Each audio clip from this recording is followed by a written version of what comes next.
오늘 우리 K 증시는 새벽 뉴욕 증시의 어떤 드라마틱한 상승 반전을 어떻게든지 좀 장단이라도 맞춰 보려고 장 초반에는 꾸역꾸역 올려놨는데, 그러다 결국 점심시간 시작과 함께 외국인들의 도시락 폭탄을 맞고 주저앉아 버렸습니다.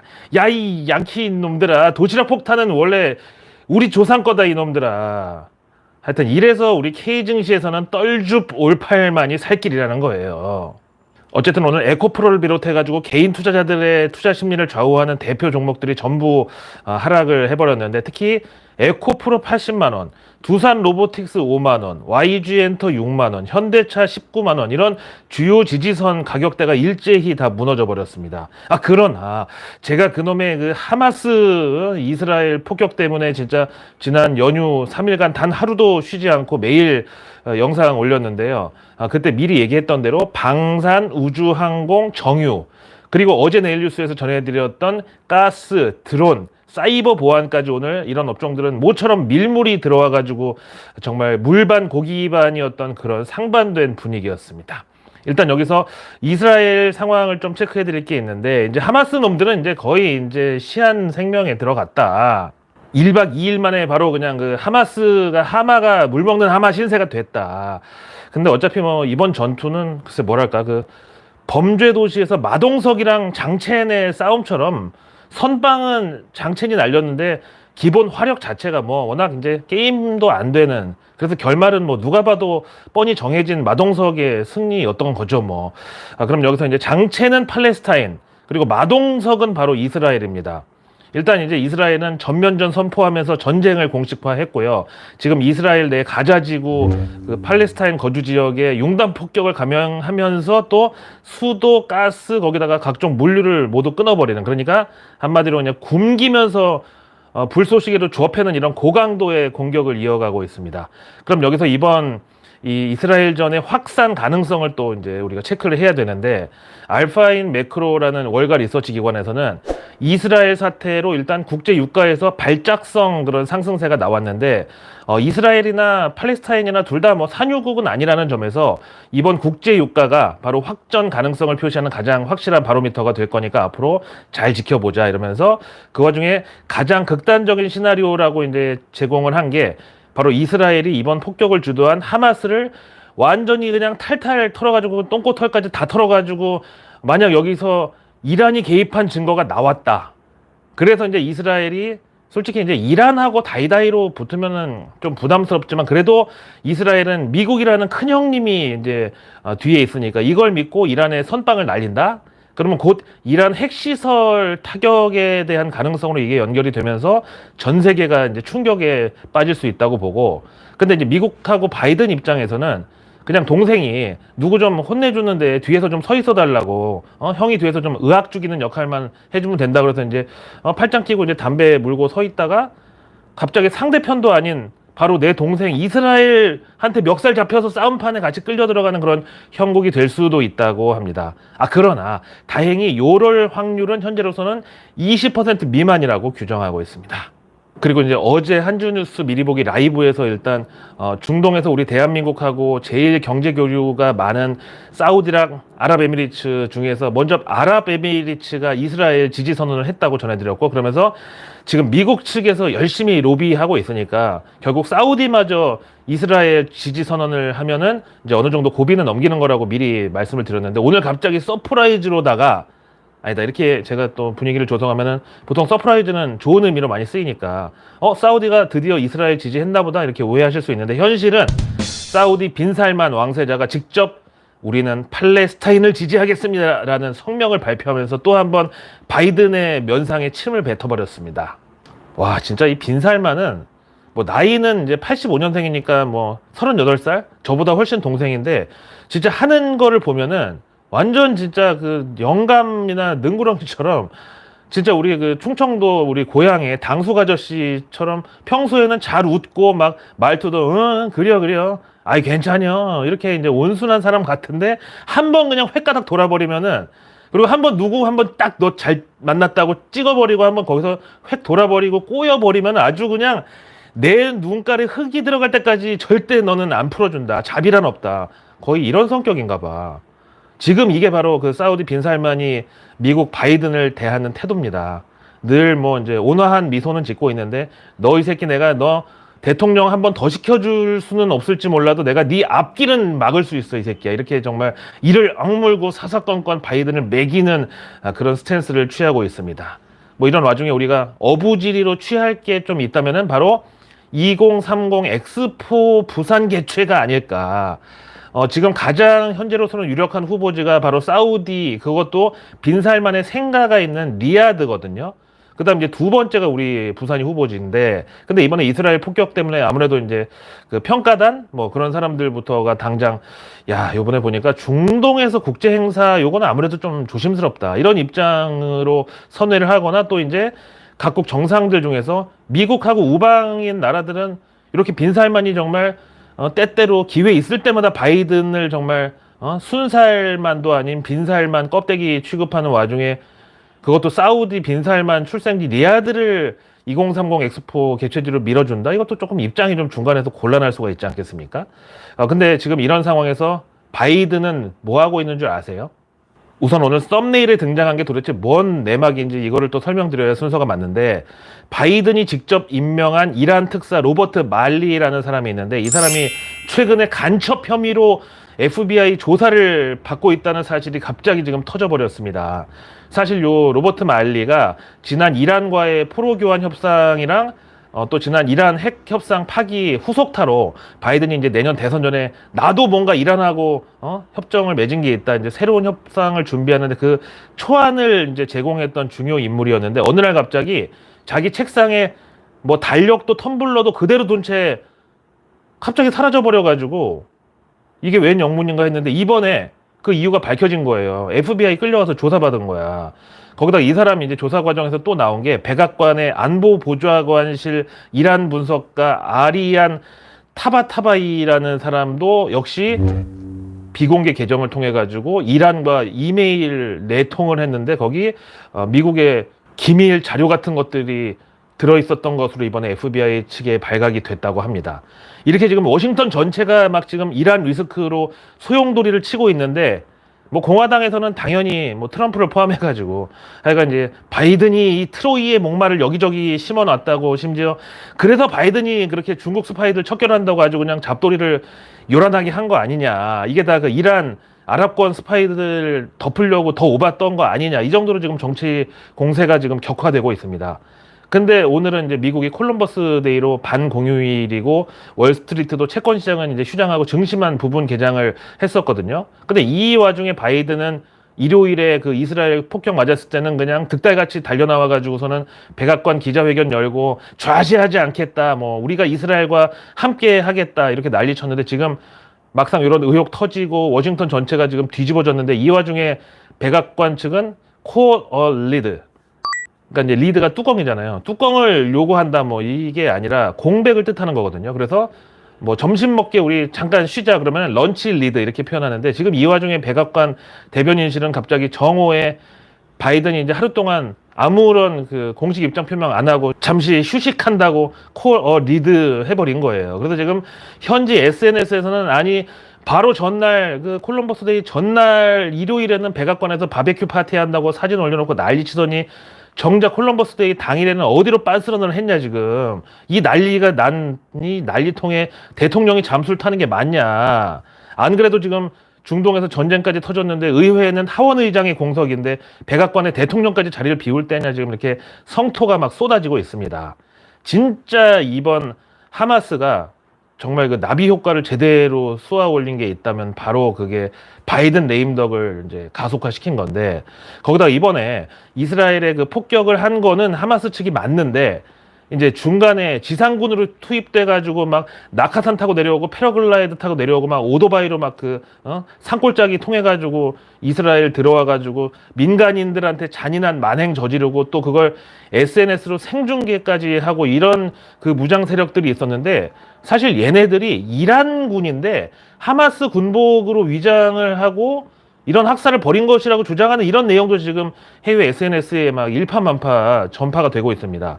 심지어 같은 그 하마스군도 야, 니네 왜 그렇게 심하게 해? 니네 도대체 누구야? 이렇게 물어보니까 아무 대답도 없이 그냥 현장을 떠나고 뭐 이런 일도 있었다는 목격담도 전해지고 있고요.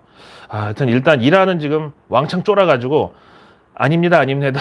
우리는 그렇지 않습니다 하고 우리는 전혀 이번 이스라엘 공격하고는 무관하다고 지금 칼같이 막 선을 긋고 있습니다. 이쯤 되면 이제 바이든은 이제 현직 대통령직은 유지를 하되 가급적이면 이제 해리스 부통령을 전면에 내세우고 본인은 좀 뒤로 빠져 있는 이런 스탠스를 취해야 그나마 이제 내년 대선에 민주당의 도움이 좀 될 것 같은데 지금 바이든은 전혀 그럴 의사가 없다고 계속 버틴다네요. 사실 이번에 바이든이 그렇게 이제 정말 자진해서 뒷방 늙은이로 들어앉을 경우에 또 이제 요거 냄새 맡은 이제 사법부가 또 움직이면서 그 아들 헌터 바이든 구속시키고 바로 잡아들이고 할 거 뻔하니까 이제 뭐 그런 거 아니겠어요, 그쵸? 런하 반갑습니다. 우리 만약에 어제 증시 열었으면은 이스라엘 공습에 대한 불확실성 때문에 제대로 털릴 뻔했는데 한글날 휴장이어서 다행이었다. 땡큐 킹 세종 이렇게 생각했는데 막상 오늘 보니까 그래도 어제 증시 열었던 중국, 홍콩, 호주 같은 데는 어제는 정작 별로 빠지지도 않았고 오늘은 오히려 내성이 생겨가지고 더 선방을 했는데 우리만 또 이렇게 박살이 났네요. 그래서 참 사람 욕심이 끝이 없는 게 좀 이럴 줄 알았으면 차라리 어제 월요일 증시 개장하고 오늘 화요일을 한글날로 휴장했으면 좋았겠다라는 생각을 또 하고 있습니다. 어쨌든 오늘은 10월 10일 쌍십절 거기다 북한의 노동당 창건일인데 아직까지는 그래도 큰 도발 없이 잘 넘어가는 듯 하지만 그래도 방심을 할 수가 없습니다. 그 와중에 주말 이스라엘 공습을 본 연준 임원들은 일제히 연준 추가 금리 인상 내지는 긴축 장기화에 대해서 부담감을 토로하고 나섰는데요. 로리 로건 달라스 연은 총재는 채권 금리가 최근에 많이 올랐는데 이걸 연준 추가 금리 인상에 뭐 대비하는 거라고 볼 수도 있지만 오히려 이렇게 미리 채권 금리가 기어 올라간 게 시장에는 연준 금리 인상 효과를 대변할 수도 있다. 그러니까 연준이 0.25%포인트 금리 인상 한 번 때린 거랑 같은 그런 효과가 나온 거라고 하면서 여기다가 이제 마이클 바 연준 부의장도 지금 고금리 상황이 너무 오래 지속되면 오히려 경제를 망칠 수 있다는 부작용에 집중하겠다고 또 이렇게 거들었습니다. 그 다음 이제 마켓워치에서는 중동발 리스크는 항상 유가와 인플레이션으로 전가될 수 있어서 이거는 연준 통화정책의 큰 변수라고. 대신에 이번 이스라엘 전쟁은 반드시 유가를 상방으로만 이끌 재료는 아니어가지고 연준이 지금 좀 계산이 복잡할 것이라고 이렇게 분석을 하네요. 이 정도면 이제 월가 유동성 중독자들의 의도대로 잘 가고 있는 건가요? 어떤가요? 다음 이제 CNBC 매드머니의 진행자 짐 크레이머는 이번 이스라엘과 팔레스타인 간 무력 충돌은 SNS가 발달한 탓에 좀 과장된 측면이 없지 않다. 그러면서 원래 거기는 그렇게 맨날 싸우는 지역이었고 이번에도 그냥 그 정도에서 우리가 받아들이는 걸로 하자. 그래서 이제 정작 주식시장은 3분기 실적 시즌하고 다시 이제 그게 끝나면 관심은 10월 중순 접어들면서 다시 연준 긴축으로 자연스럽게 화제가 이제 이동이 될 것이라고 내다봤습니다. 자, 오늘의 외국계 리포트는 양이 좀 많아가지고 껍데기 다 걷어내고 정말 빈살만 대신에 순살만 정리해드리겠습니다. 먼저 모간 스탠리는 KEV, 즉 한국 전기차 업종에 대한 분석에서 먼저 이제 자동차는 기아 목표가 10만 5천 원의 투자 의견 오버웨이 비중 확대죠. 그 다음에 현대차 목표가 23만 원의 투자 의견 이퀄웨이, 즉 시장 비중. 좀 긴박한 상황에서 앰뷸런스가 또 지나가면서 항상 이제 저한테 흥분하지 말라고 저런 메시지를 줄 때는 저렇게 앰뷸런스가 언제라도 우리가 정신병을 해서 픽업 나와가지고 널 데려갈 수 있다고 저를 압박합니다. 그 다음에 이제 만도 목표가 6만 3천 원에 여기 투자 의견 오버웨이, S&T 모티브 목표가 6만 7천 원에 마찬가지로 투자 의견 오버웨이 비중 확대. 그 다음에 현대 모비스는 투자 의견이 이퀄 웨이트에다가 목표가 25만 원. 한온 시스템은 언저웨이, 즉 비중 축소에다가 목표가 7,800원. 한타, 한국 타이어 목표가 3만 3천 원에 여기도 언더웨이트입니다. 그 다음 이제 K 2차 전지 관련해서는 롯데 케미칼 목표가 21만 원에 오버웨이트. 그 다음에 포스코 목표가 44만 원에다가 투자 의견도 언저웨이트 비중 축소네. 와, 그 다음에 LG화학 목표가 53만 원, LG에너지솔루션 목표가 50만 원, 이 둘 다 이퀄 웨이시고, 그 다음에 이제 삼성 SDI는 목표가를 기존 74만 원에서 오늘 모간 스탠리가 67만 원으로 후려쳤고요. 그 다음에 이제 SK 이노베이션은 목표가 20만 원에 대신 투자 의견은 오버웨이트인데, 근데 이 SK 이노베이션에 대해서 맥쿼리 증권은 목표가를 기존 25만 원에서 이번에 18만 원으로 또 후려치고 대신 투자 의견은 아웃퍼폼 그 시장 수익률 상회로 제시했습니다. 이어서 CLSA 증권은 K은행업종에 대해서 KB금융지주 목표가를 기존 5만 3천 원에서 오늘 7만 4천 원으로 상향. 하나금융지주 역시 목표가 상향인데요. 기존 4만 5천 원 오늘 5만 4천 원으로 올렸고, 신한지주 역시 목표가 상향입니다. 기존 3만 8천 원을 오늘 4만 5천 원으로.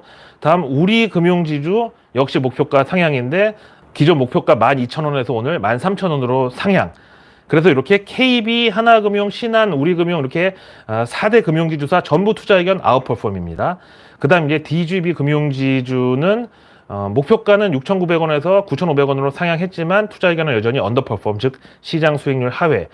그 다음에 기업은행, 이번에 그 이란 동결자금 60억 달러를 다시 반환해 준 은행 중에 하나인데, 여기 목표가 기존 9,500원에서 이번에 12,000원으로 시원하게 목표가는 올랐지만 투자 의견은 언더퍼폼. 그 다음에 BNK 금융지주는 목표가 기존 6,300원을 오늘 6,500원으로 올렸지만 투자 의견 언더퍼폼입니다. 다음 이제 JP모간은 삼성 바이오로직스에 대해서 최근 제4공장 가동 속도가 빨라지는 것이 포착이 됐고, 그래서 올해 2023년 매출 목표를 20% 초과하는 것으로 상향 조정을 했다. 거기다가 내년하고 내후년 영업이익 추정치도 각각 3%씩 상향을 하면서 목표가 116만 원의 투자 의견 오버웨이, 즉 비중 확대로 콜했습니다. 다음 골드만삭스는 호텔신라에 대해서 중국 단체 관광 재개가 확인은 되고 있지만 정작 면세점에서 따이공들의 수요가 예상보다 좀 부진하다고 하면서 목표가와 투자 의견 둘 다 후려쳤는데, 결국 그래서 새 목표가는 9만 원에 투자 의견은 중립. 그래서 내일 뉴스는 내일 보면 너무 늦습니다. 구독과 알림 설정, 그리고 주변에 소중한 분들께 이 내일 뉴스 미리 보기를 공유해 주세요. 그럼 제가 매일 저녁 아직 나오지 않은 내일의 뉴스를 여러분들의 안방으로 미리 배달해 드립니다. 자, 내일 수요일은 핵심이 바로 개장 전 삼성전자 3분기 잠정 실적 발표. 현재 외국인들은 정말 우리가 코로나 때부터 오매불망 기다려왔던 메모리 반도체 사이클 바닥이 이번에야말로 진짜 확인이 될 것이라고 전망을 하고 있습니다. 다음 내일 K증시 대선 후보 테마주들에도 큰 행사가 하나 열리는데, 이게 바로 강서구청장 재보궐선거. 이어서 이제 내일 수요일에는 과기부가 2023 무인 시스템 미래 전파 기술 워크숍을 개최하는데, 무인 하면은 뭐 드론부터 키오스크, 뭐 스마트 팩토리 뭐 다양하죠. 근데 역시 여기 교집합은 인공지능. 다음 내일 국내 최대 로봇 전시회 2023 로보월드도 마침 개최가 되는데, 여기 우리 산업부가 참여하는 수출기업 대상 지원 방안을 또 공개한다고 합니다. 그리고 내일 수요일에 해수부는 대한민국 수산대전 가을 특별전 이걸 개최하는데, 최근 일본 후쿠시마 오염수 그 방류 관련해서 이 수산물 관련 이슈는 장기전이 될 수 있다고 봅니다. 다음 내일 2023 한국 테마 관광 박람회를 또 정부가 개최하는데, 어제 내일 뉴스에서 말씀드린 대로 우리가 북한의 폭격을 막을 수 있는 매우 중요한 산업이 방산 말고도 이 관광 산업입니다.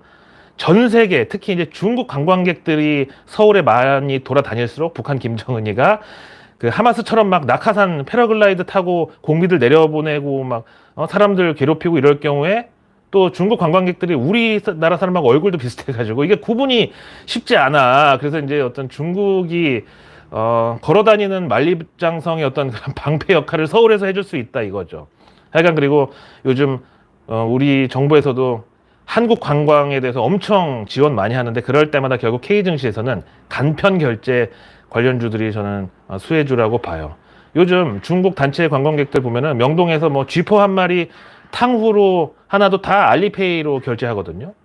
그리고 내일 이제 우리 경제지표는 8월 국제수지 나오고, 또 내일 미국에서는 9월 생산자 물가지수 PPI가 공개되는데, 바로 다음날 발표될 소비자 물가지수 CPI의 예고평격으로 보시면 되겠고, 다음 내일 연준 임원들이 연설을 쭉 대기하고 있는데, 미셸 보우만 연준 이사, 크리스토퍼 월러 역시 연준 이사, 다음 라파엘 보스틱 아틀란타 연은 총재 연설이 대기하고 있습니다.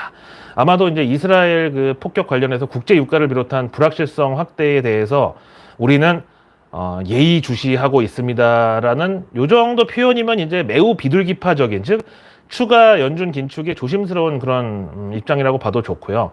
그리고 내일 수요일 증시 일정은 유진 테크놀로지가 3일 동안 수요 예측 돌입하고 또 내일 기아가 EV 데이 말 그대로 전기차의 날 이벤트를 개최할 예정입니다.